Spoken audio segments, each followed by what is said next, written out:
Қайырлы күн достар, бүгін өте қызықты және маңызды ақпарат.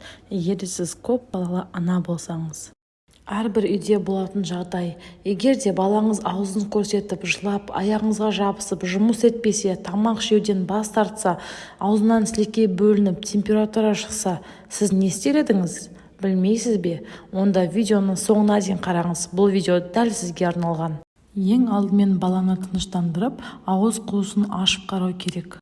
Баланы алдыңызға алып, екі қолын оң қолыңызбен құшақтап, сол қолыңызбен маңдайын өзіңізге тартып ұстаңыз. Оң қолыңызбен алдын ала дайындалған бинт оралған қасықпен тілдің ортаңғы бөлігін басамыз да байқаймыз. Баланың жалпы ауыз қуысын, тілдің жағдайын, тісін және тамағын көруге болады. Видеода байқағандарыңыздай, баланың аузынан көптеп сілекей ағады және тамағы қызарған, тілдерінде ақ майда дақтар, яғни жаралар пайда болған. Достар, бұл қарапайым стоматит ауруы.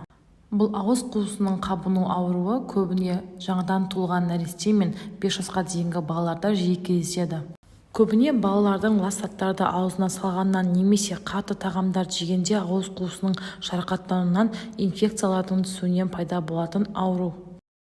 Бұл қабыну үрдісін емдеу үшін өте қарапайым және уақытылы ем қажет. Аурудың емдеу ұзақтығы 5-10 күнді қажет етеді. Видеода сіздерге ветрянка немесе желшешек және стоматиттің емін көрсетемін.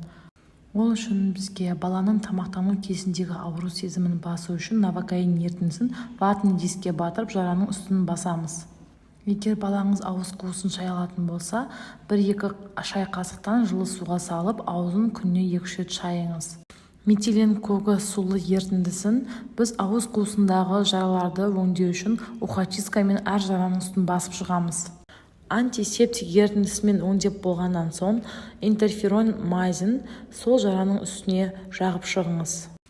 Метилен синий спирттік ерітіндісі, яғни бұл тек қана сыртқа қолданылады, ветрянкадан шыққан жараның үстін өңдеп шығыңыз.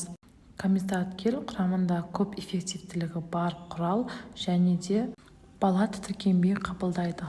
Нистатин бұл противогрибковый препарат, көп стоматиттің шығу тегі осы саңырауқұлаққа байланысты. Ацикловир бұл вирусқа қарсы препарат, ветрянка және стоматит кезіндегі таптырмас ем. Достар, сіздерге түсінікті болу үшін мен стоматит ауруының кезең-кезеңге бөліп көрсеттім. Егер де сіздерге видео қызықты және түсінікті болса, комментарий қалдырып, лайк басуды ұмытпаңыз, мен үшін маңызды.